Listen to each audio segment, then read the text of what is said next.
Welcome to today's studies.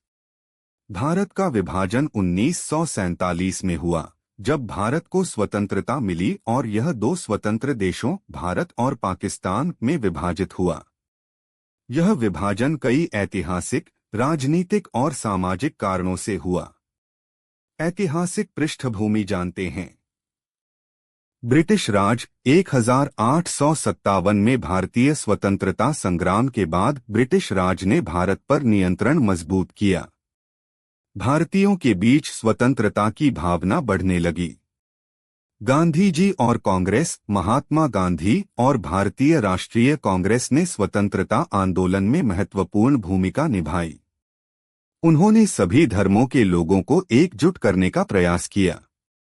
Muslim league 1906 में स्थापित मुस्लिम league ने मुसलमानों के अधिकारों के लिए संघर्ष किया। इसके नेता मोहम्मद अली जिन्ना ने पाकिस्तान की मांग की। विभाजन के कारण क्या था? धार्मिक भेदभाव। हिंदू और मुसलमानों के बीच धार्मिक भेदभाव बढ़ता गया। मुस्लिम लीग ने कहा कि मुसलमानों के लिए एक अलग राष्ट्र होना चाहिए।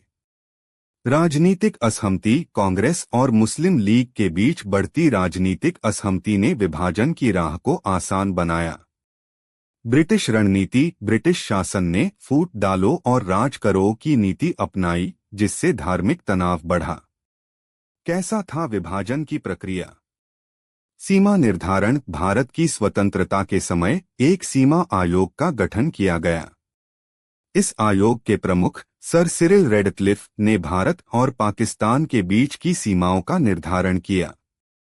लाहौर प्रस्ताव। 1940 में मुस्लिम लीग ने लाहौर प्रस्ताव पारित किया, जिसमें पाकिस्तान की मांग की गई।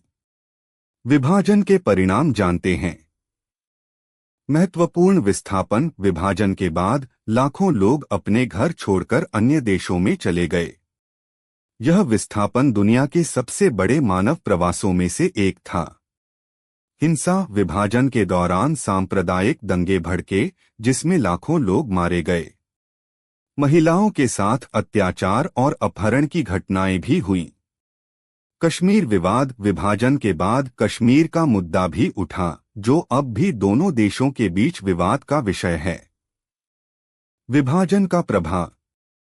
राजनीतिक स्थिति। विभाजन ने भारतीय राजनीति को स्थायी रूप से प्रभावित किया। भारत और पाकिस्तान के बीच कई युद्ध हुए और संबंधों में तनाव बना रहा। संस्कृति और समाज। विभाजन ने समाज में गहरे निशान